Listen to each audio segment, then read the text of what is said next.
Since the dinosaurs walked the earth, there have been disagreements. If we put rock and steel together, does it make fire? Can you make lead into gold? What is love? And most recently, what color is this dress? But despite this seemingly constant state of disagreement, there's been one thing that everybody has always agreed on. That easy is underrated. It's legit called easy. The game treats it like it's way easier than no mod, and yet it makes things significantly harder.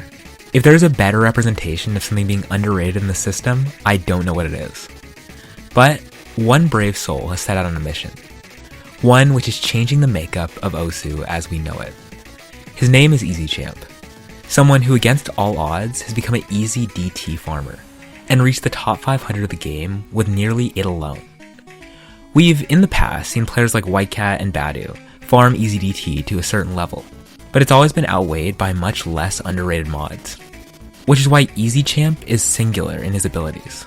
He is the only top 500 easy farmer.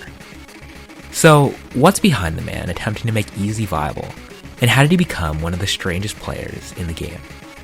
This is the story of EZChamp. EZChamp may have the strangest start to a career that I've covered on this channel. He found Osu when he was playing the DS game all the way back in 2012, when he wanted more maps. And this is really where he's different from almost everyone else, since he actually wanted to play Osu for the reason it was intended for, as an emulator for the DS game.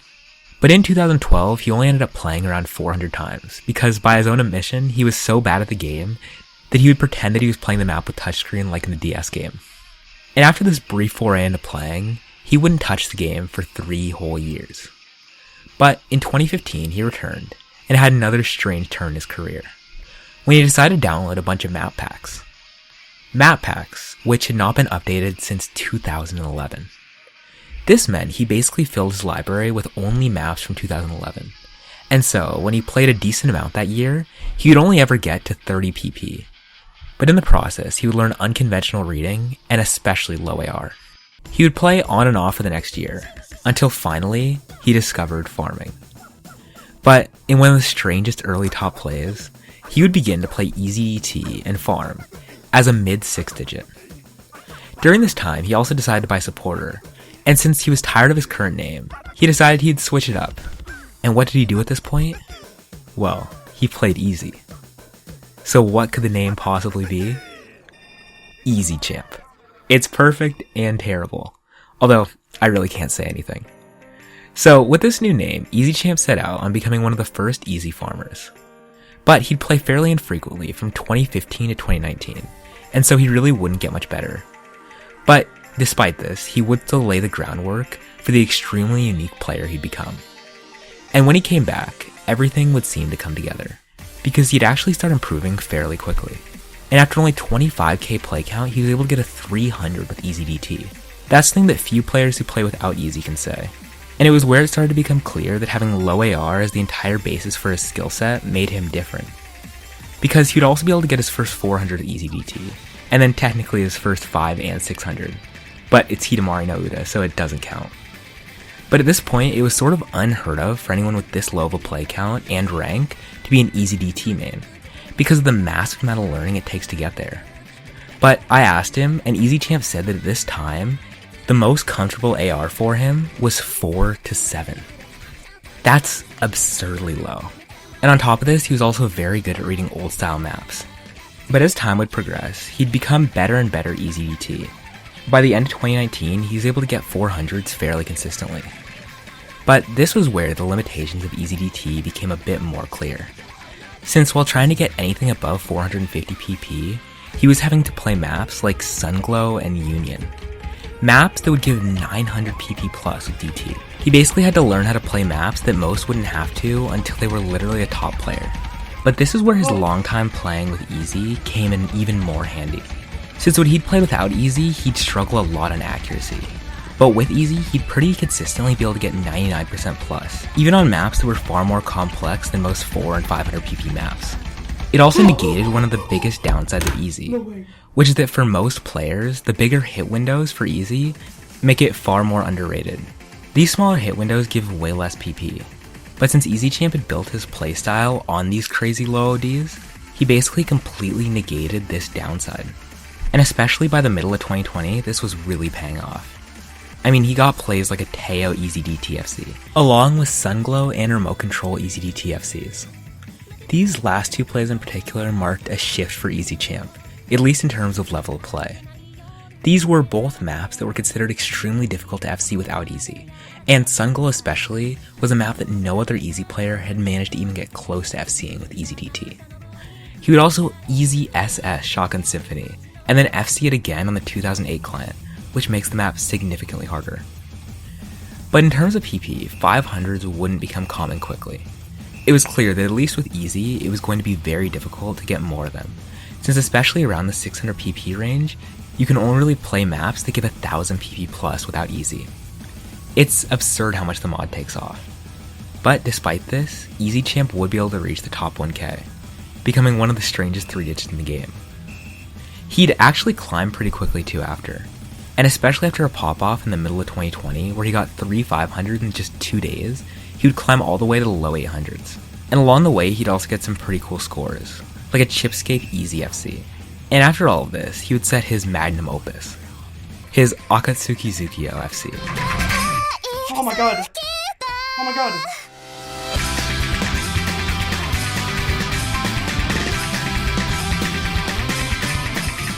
Let's go! This score is nuts. It requires tons of jump and flow aim, and a lot of speed as well.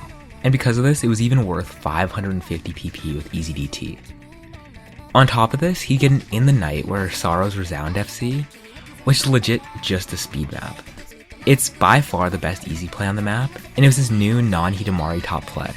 But despite all of this, there was one thing that eluded him. An EZDT 600 that wasn't just at ice.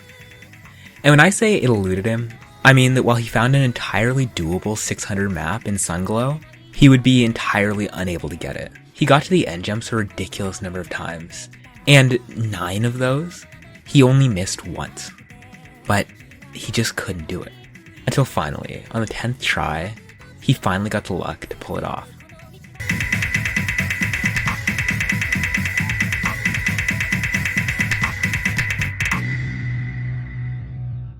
And after building skill for all this time, it seemed like there was one pipe dream that would entirely complete the arc of one of the first EZ farmers in the game. The EZ PP record. Now there were some problems with this, in that the top 2 EZ plays, which were only 1 PP apart, both seemed very out of reach. One was White Cat's Kimi no Boken, which is 9.4 stars even with EZ. Yeah, despite being amazing at a lot of things, EZChamp isn't White Cat, so this one is out of the picture. But the other was Ikoro, with his easy hidden double time flashlight S rank on just at ice. This play was technically beatable, since on the score Ikoro slider broke fairly early. But the problem was that this play took Ikoro nearly 1,000 attempts, and he's also far more experienced at memorization than EZChamp is.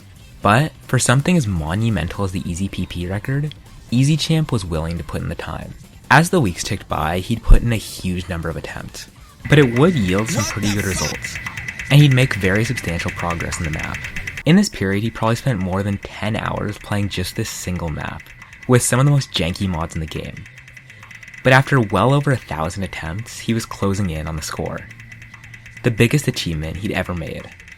Something career-defining. And after 1,400 attempts, he almost got the run.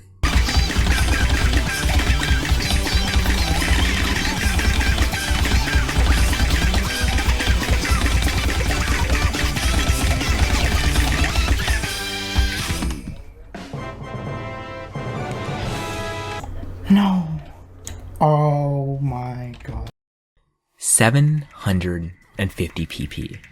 The easy PP record. And also, a score that didn't submit. The frustration of spending hours of your life for a single thing, then achieving it, and then having some broken ass system stop you from getting it, sounds like the worst feeling ever. But after a couple of minutes, and a lot of anguish for sure, he would get back to it, and begin putting in attempts on the map again. And just minutes later, it would finally happen.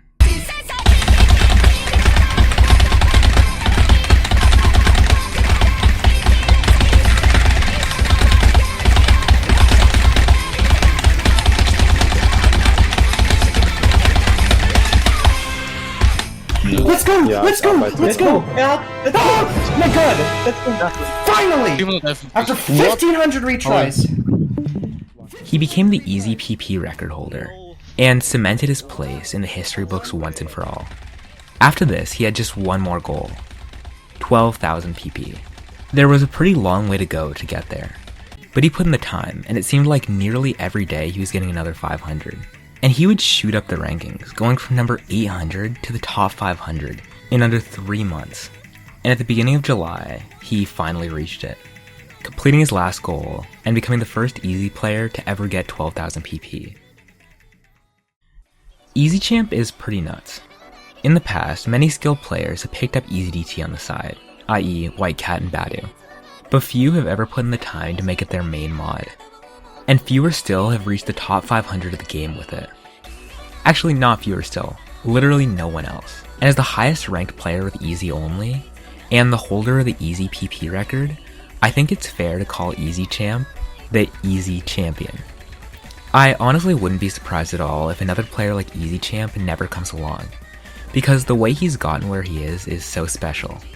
Learning the base of the game on low AR, and then using Easy as your main mod since the 500,000s. He's defined himself as an abnormality in an ocean of high-ranking players. And although he says that the 12,000 PP milestone will be his last, he most certainly won't be forgotten. And I think that's pretty awesome.